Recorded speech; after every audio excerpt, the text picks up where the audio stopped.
berakit-rakit dahulu, berenang-renang ke tepian, sakit-sakit dahulu, susah-susah dahulu, lalu kemudian berbahagia. Pegawai honor itu kasihan.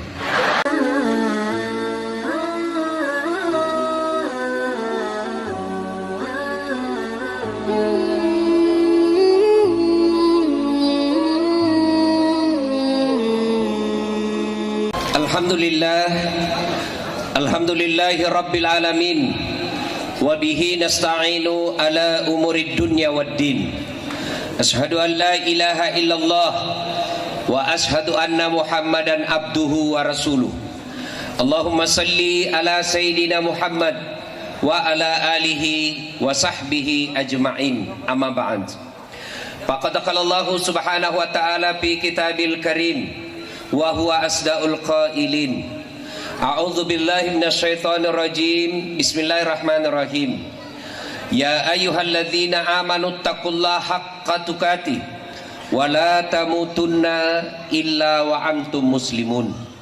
Wahai orang-orang yang beriman, bertakwalah kalian kepada Allah dengan sebenar-benarnya takwa, dan janganlah kalian mati kecuali dalam keadaan beragama Islam. Ayat ini tiap Jumat dibacakan khatib, dan setiap saya ceramah pasti saya buka ceramah saya dengan ayat ini. Jangan kamu mati kecuali dalam keadaan beragama Islam. Tiap Jumat. Ini seolah-olah Allah ingin sampaikan kepada kita, "Hei Das'at, hati-hati kok. Agamamu mengaku kok Islam, belum tentu kau mati dalam keadaan Islam, bos. KTP-mu Islam, identitasmu Islam, nikah Islam, ni sunnah kau poin agama Islam, tapi belum tentu kau Islam, bos. Matimu. Siapa gerangan yang bisa mati dalam keadaan tidak Islam? Mohon maaf Pak, mohon maaf. Jangan marah, jangan marah. Contoh gini, contoh gini. Duda. Ada duda di sini. Dilarang menikah sama anaknya. Nah bilang anaknya, nggak perlu mak bede matoan oh. 65 mi umurmu. Nah kasih bodoh-bodoh jago itu nanti istrimu. Umurnya 65 tapi nafsunya 20. Akhirnya apa? Nggak menikah. Sementara nafsunya tinggi. Akhirnya apa? Pergi berzina. Makan pil obat kuat 2 biji. Pas dia telan 2 biji overdosis, mati di atas perut. Mati kafir ini orang gara-gara anaknya larang menikah. Jangan kau larang bapakmu menikah. Kenapa? Ada hal yang tidak bisa kalian urus. Contoh, jangan marah. Contoh ji. Pedagang. Ada pedagang di sini. Asli gini. Asli. Betul kok. Ternyata palsu. Manis gini anu langsatmu. Manis. Betul kok. Sekalinya sampai ki di rumah kecut. Datang ki marah-marah, kau tipu saya. Nah bilang penjualnya, bapak beli berapa? 2 kilo. Nah bilang bapak 2 kilo ji satu, saya 1 trek ku beli. Nipu. Jangan marah, contoh gini. Anak muda lem pox, nah campur lem tikus, pergi nah mati kafir kodongo. Apalagi contoh, jangan marah. Anak sekolah buru-buru pergi naik motor, terlambat ujian, baik melanggar rambu lalu lintas. Dilihat sama polisi, dikejar. Kau melanggar, kau tidak lihat ini rambu-rambu? Saya lihat ji pak. Kenapa kau langgar? Saya tidak lihat ki pak.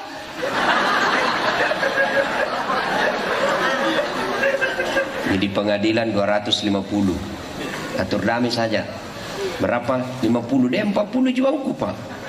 Sudah nih, mari topak. Apa aku belikan bensin? Ya sudah, ambil mako 10.000, mari 30.000. Madodot culena, tapi bukan polisi Majene ya, polisi India.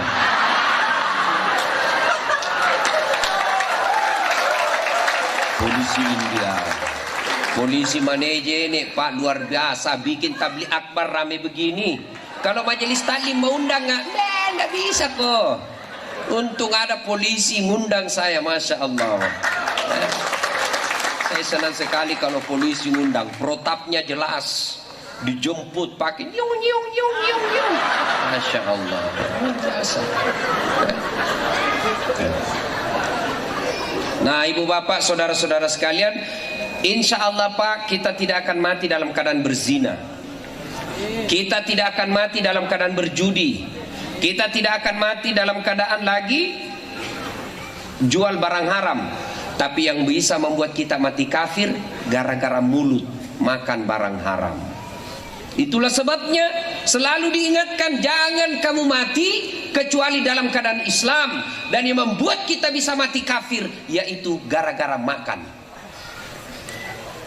Wa qala idan, Allah kemudian berfirman, Bismillahirrahmanirrahim, ya ayyuhalladzina amanu dukhulu fis-silmi kaffatan wa la tattabi'u khutuwatis syaitan innahu lakum adu mubin. Wahai orang-orang yang beriman, masuklah engkau ke dalam Islam secara sempurna, Islam secara benar, bukan Islam pencitraan, bukan Islam pil caleg. Ini politisi kalau mau pil caleg penampilannya beda nak kala-kala Ustaz Dasad. Langsung tuh pakai songkok, pakai gamis, pegang tasbih, pasang baleho 4x6. Allahu Akbar. Begitu disuruh mengaji mundur. Banyak kulihat begitu. Dan fotonya caleg sekarang Pak bikin bingung, macam-macam gayanya. Ada yang lebih parah saya lihat di Makassar Pak, kepalanya di bawah. Baru nak tulis siap jungkir balik untuk rakyat. Apa tipu. Saya sepanjang jalan lihat macam-macam foto na caleg Pak. Itu saya lihat itu caleg-caleg gagah-gagah Pak, bersih, mulus mukanya. Fotonya halus. Sekalinya lihat aslinya, hancur. Ternyata kamera 360. Jadi situ saja bisa beritahu bos, penipu ini nah jelek, kenapa gagah? Itu penipu, sudah kelihatan itu tukang tipu. Ada caleg di sini? Oh, caleg baik yang hadir, caleg baik yang hadir.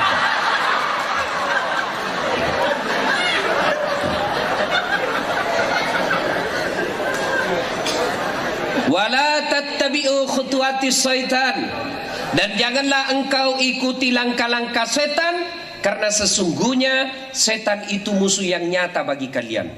Musuh kalian bukan Polri, musuh kalian bukan polisi, musuh kalian bukan tentara, musuh kalian bukan pejabat, musuh kalian bukan ulama, musuh kalian bukan penceramah, musuh kalian bukan pesantren, musuh kalian bukan pendakwah, musuh kalian yang nyata adalah setan. Ada setan kira-kira di tengah-tengah kita?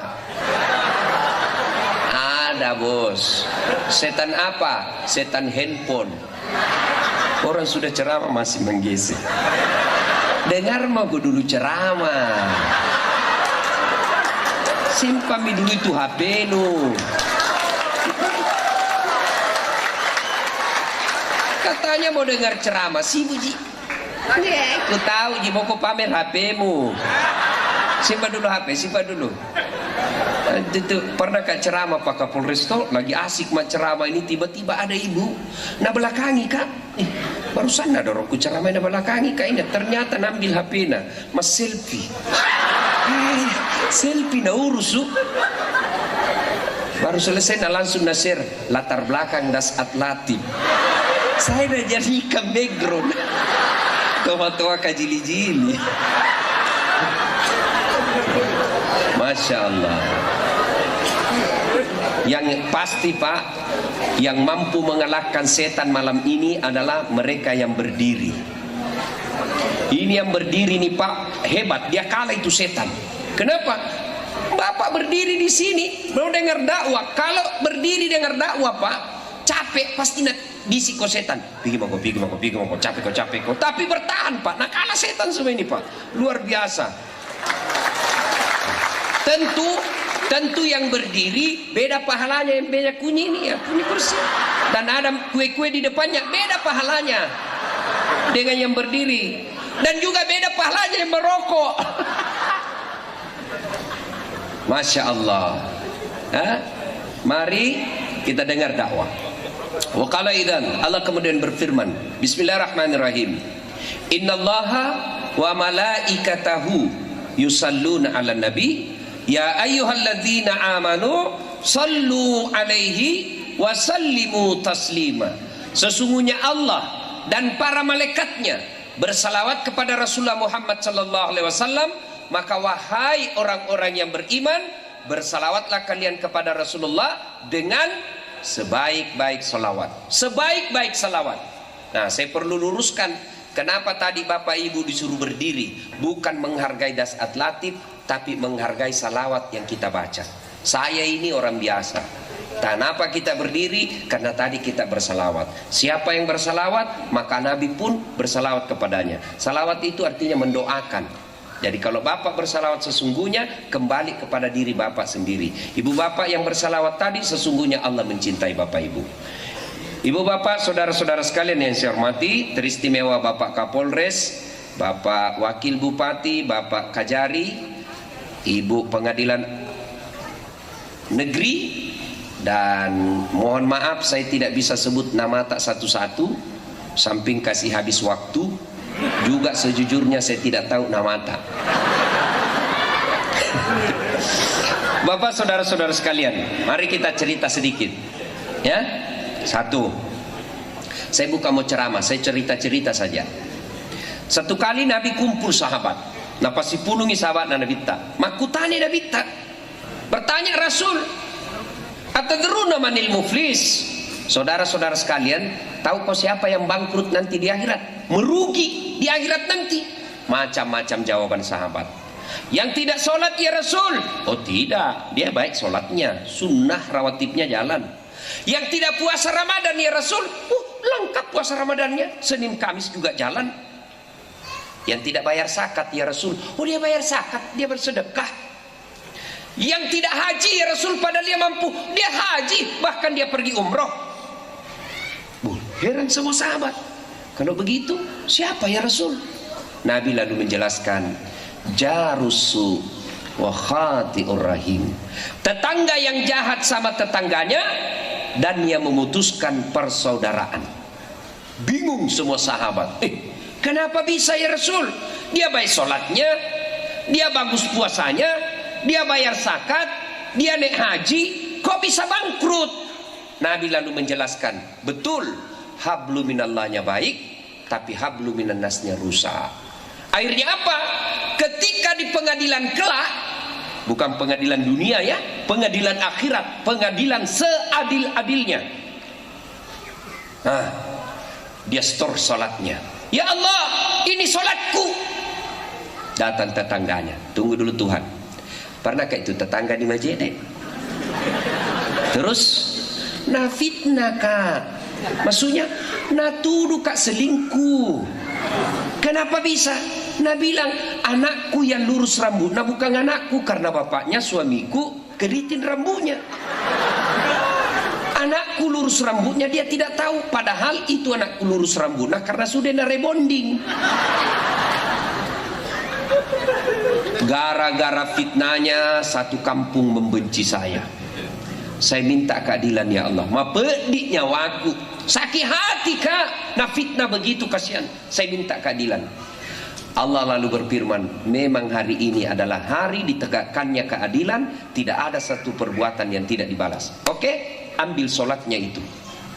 Sudah habis nih sholatnya bu. Datang, dia store lagi puasanya. Ya Allah, ini puasaku. Datang lagi, tunggu dulu Tuhan. Pernahkah ikut pilih caleg? Nah fitnah kak, gara-gara fitnahnya saya tidak terpilih. Padahal saya sudah jual sawah, pasang baleho 77, tidak terpilih gara-gara fitnahnya. Dan dia bantu mulai broadcast Mulai dia sebar di medsos. Saya minta keadilan ya Allah. Allah berfirman, kalau begitu ambil lagi puasanya. Habis sholatnya, habis puasanya. Nah, dia setor lagi zakatnya. Ya Allah, ini zakatku. Datang lagi tetangganya, tunggu dulu Tuhan. Pernah tahu nggak itu tetangga? Nah, serobot tanahku. Nah, ambil 1 meter. Mau kak lawan, tapi ada tembak nak. Polisi dia, nggak bisa kulawan. Bukan polisi Majene, bukan. Polisi India. Kuch tehe. Mau kak lapor, temannya ditempati melapor, pasti dibeta kak. Jangan biar nih. Tapi sakit hati kak. Gara-gara nak ambil tanahku 1 jengkal, setiap hujan saya kebanjiran rumahku karena tertutup gotku. 70 tahun saya menderita ya Allah. Saya minta keadilan. Allah berfirman, oh ambil zakatnya. Habis sholat, habis puasa, habis zakat, disetor hajinya. Ya Allah, ini hajiku. Datang lagi. Pernahkah satu kantor di Pemda Majene? Nah, fitnah katanya mobilku hasil korupsi. Karena lihat gajiku saya hanya sebagai pegawai honor. Nggak dapat itu. Dia lupa bawa di kampungnya mamaku ada sawahku 70 hektar. Gara-gara fitnahnya saya tidak diangkat-angkat jadi PNS. Tidak ada namaku di K1, tidak ada namaku di K2. Saya bilang, tenang bos, pulang kau cari di KK pasti ada namanya. Pegawai honor jangan cebas. Ku tahu di Laguna pegawai honor. Ku tahu lagunya kalau pegawai honor. Laguna Umerama selalu nasindir. Berakit-rakit dahulu, berenang-renang ke tepian, sakit-sakit dahulu, susah-susah dahulu, lalu kemudian berbahagia. Pegawai honor itu kasihan. Akhirnya Allah berfirman, karena fitnahnya ambil dia punya haji. Habis sholat, habis puasa, habis zakat, habis haji. Habis campur mana nih amalakna? Ternyata masih ada yang datang. Saya juga minta keadilan ya Allah. Saya pernah disakitinya, saya juga dihina, dimaki, tidak pernah saya lawan karena saya anak buah. Ditendang pantatku, siap salah. Ditinju perutku, siap salah. Padahal tidak salah. Saya sakit hati ya Allah. Lalu Nabila yang tadi yang banyak amalnya, Tuhan bagaimana caranya ini? Habis mi amalku. Dek nagaga, habis ya Allah. Allah berfirman, oh tidak ada kekejian, tidak ada maksiat, tidak ada dosa yang tidak mendapat ganjaran hari ini. Karena habis amalmu, habis dosanya itu yang pernah kau tendang-tendang. Habislah pahala kebaikannya, sementara dosanya orang datang. Datang lagi yang satu, datang lagi yang satu, datang yang satu. Numpuk dosanya orang masuk ke dirinya. Inilah yang disebut bangkrut. Nah, ini bahayanya orang Pak putus persaudaraan. Makanya Pak Kapolres ini berupaya supaya kita tidak menjadi orang bangkrut. Dengan cara apa? Bikin pengajian begini. Supaya kita pulang paham, laksanakan. Mari cerita ini kita lihat bahayanya putus persaudaraan. Apa sebabnya? Tunggu dulu, ini dulu. Apa hebatnya kalau banyak teman? Apa kemuliaan orang yang banyak temannya? Satu, orang yang banyak temannya insya Allah murah rezekinya. Saya contoh. Saya ini selalu bilang, saya ini tidak kaya, tapi temanku banyak. Temanku yang banyak uangnya. Apa kok? Teman Kak Aksa Mahmud, teman Kak Yusuf Kalla, teman Kak Pasaprudin. Tidak banyak uangku, tapi temanku yang banyak uangnya. Ayo. Itu orang kalau banyak temannya, insya Allah murah rezekinya. Saya di Makassar hampir tidak pernah laku uangku. Kemana-mana saya gratis. Saya pergi pasar Potere, baru kak turun di mobil, langsung ada yang teriak, "Assalamualaikum Ustaz." Dalam hatiku aman. Aman ini. Tuh? Makanya itu istriku suka sekali kalau saya ke pasar. Itu keranjangku ada isi ikan, telur, macam-macam. Saya bilang, "Berapa Ji?" "Jangan maki Ustaz." "Berapa?" "Jangan, enggak enak tahu masih pagi-pagi." "Berapa?" "Jangan maki Ji." Dalam hatiku, memang itu yang kutunggu. Coba, ayo, murah rezeki. Saya pergi ngopi, jangan salah paham, ngopi, ngobrol perkara iman. Tapi di warung kopi, enggak merokok Kak, ngopi saja. Karena rokok itu beleng-beleng. Ada perokok di sini. Saya doakan Ki berhenti maki merokok. Bapak merokok memperkaya orang Yahudi. Memperkaya orang Yahudi itu. Ibu-ibu senang suaminya merokok. Dengar itu kasihan jeritan hati para ibu. Ini bapak-bapak seheran yang merokok. Nah bilang baik itu rokok. Kalau baik itu rokok Pak, mulai besok panggil anak tak pagi-pagi merokok kisah anak tadi depan sama istri tak. Mau Ki bilang baik. Nah bilang tidak jalan otakku kalau tidak merokok Kak. Bohong, Ramadan jalan di otakmu. Jangan ketawa, saya serius ini. Mudah-mudahan yang merokok berhenti merokok. Itu orang merokok biasa aku bilang kayak kurang kerjaan. Itu saja nak kerja 5 menit. Sekali-kali isap telan. Kita yang tidak merokok kau rugikan asapnya. Jangan kau bagi-bagi asapnya ke kami yang tidak merokok. Bagaimana caranya? Bawa kau kantong plastik. Dan caranya isapi baru kasih masuk. Atau bungkus di kepalamu. Merokok mau di situ. Jangan marah Pak ya, jangan marah Pak ya. Saya suruh kau undang nggak?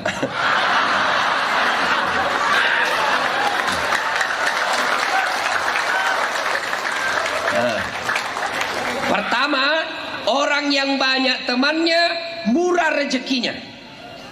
Saya pergi ngopi, begitu saya mau bayar, ada yang sudah bayar kita di Ustaz. Saya tidak tahu siapa yang bayarkan. Begitu saya makan, itu berebut orang. Nanti saya bayarkan ke Ustaz. Datang lagi yang satu, nakip Pak Ustaz. Karena banyak sekali, saya bilang uang kami saja. Coba orang yang banyak temannya banyak rezekinya. Yang kedua, orang yang banyak temannya gampang selesai masalahnya. Contoh, saya mau contoh. Begitu saya ke kantor Polres, langsung dilihat sama CCTV Kapolres. Keluar Kapolres. "Assalamualaikum Ustaz." "Waalaikumsalam." "Kenapa itu Ustaz?" "Perpanjangan SIM. Mati SIMku." Oh, langsung dia panggil Kasat. Kasat lantas. "Urus SIMnya Pak Ustaz. Jangan kau minta uang, berdosa kau lagi kalau warna Ustaz kau minta." Coba bayangkan. Gampang selesai masalah. Pergi kantor camat ngurus KTP gampang selesai masalah. Kenapa? Banyak temanku. Yang ketiga, orang yang banyak temannya insya Allah panjang umurnya. Kenapa dia? Banyak yang doakan. Bayangkan kalau satu kampung doakan, kita tidak tahu mana mulut yang Allah terima doanya. Maka banyak-banyaklah minta didoakan orang, karena Allah kita tidak tahu dari mulut mana Allah terima doanya. Maka saya tidak sependapat ada ulama yang melarang kita doa bersama. Saya berdoa barangkali ada dosaku, tapi di sini berjamaah berdoa, ada anak yatim, ada yatim piatu, ada orang miskin teraniaya, mereka mengaminkan doa sehingga doa semua orang yang hadir dikabulkan. Orang yang banyak temannya panjang umurnya. Nah, sudah. Ini hebatnya banyak teman. Sekarang kita lihat lagi. Apa tonsem bahayanya banyak musuh. Satu, banyak musuhmu susah hidupmu. Jangan dulu urus KTP, jangan dulu urus SIM. Urusan toilet saja menderita kita Pak. Contoh di kantor bupati ada musuta dua orang di musuta, tapi ini 2 orang lagi diskusi di depan toilet. Nah kita mau sekali mencret, pas pasti setengah mati ini tuh matanya. Tanah tuh nokro melok kilo jamban na metau tuh syukur. Coba itu baru urusan mencret, bapak sudah tersiksa. Bapak mau pilih caleg banyak musuh. Siapa mau pilih kok cilaka? Ayo, maka rugi mereka yang banyak musuhnya, untung mereka yang banyak temannya. Maka cari teman sebanyak-banyaknya, hindari permusuhan. Banyak musuh, susah hidup.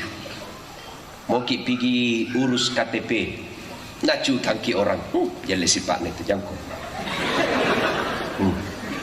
Ada saja alasannya itu orang di kantor camat. Oh, hilang stempel. Apa? Tidak bisa menjadi itu kalau hilang stempel. Apa? Nah, ada apa lagi stempel? Dia bilang, oh, habis tintana Pak Camat. Ada saja. Kenapa? Karena kita juga jelek, makanya itu akibatnya. Berikutnya, orang yang banyak musuhnya, ya. Yang tadi sudah jelas, bangkrut di akhirat, habis amalnya. Yang berikutnya, orang yang banyak musuhnya sangat sulit sukses. Ada orang Pak tidak cerdas, tidak pintar, tapi banyak temannya. Temannya ini yang selalu promosi. Sementara ada orang pintar tapi banyak musuhnya, ini musuhnya yang tekan kita terus. Maka tidak ada baiknya orang bermusuhan. Sekarang yang ketiga, apa penyebabnya putus persaudaraan? Nah, ini yang perlu dibahas baik-baik. Satu, penyebab putus persaudaraan pemilu pilkada. Sekarang ini yang banyak orang bertengkar gara-gara pemilu pilkada. Orang mau jadi bupati, dia yang baku musuh. Apa namanya kalau bukan dongo? Nah, kasih kau gajinya. Mau kau percaya janji-janji kampanye? Jangan lalu kau percaya janji kampanye. Jangan. Coba lihat itu caleg kalau mau pil caleg. Nah, bagi-bagi tuh kartu namanya biar tak nak kenal ki. Gampang itu ditahu itu caleg. Murah senyum, tiba-tiba so akrab, traktir ki kopi, caleg itu. Bagi-bagi kartu nama. Pilih kak bos. Sama-sama ki mandar dio. Nanti kalau ada masalahmu telepon 24 jam aktif HP ku, ini nomor ku. Begitu terpilih nah ganti nomor HP-nya. Hai, menghindari tagihan baleho. Coba ini. Ya. Pilkada, apa sih yang merusak pilkada ini? Yang bisa merusak kita pilkada, satu penyebab rusaknya pilkada, calon sendiri. Anggota calon bupatinya, calon legislatifnya, ini yang merusak. Calon ini mestinya berikan pendidikan politik kepada rakyat. Calon anggota DPR berikan pendidikan kepada rakyat. Jangan kau sogok rakyat.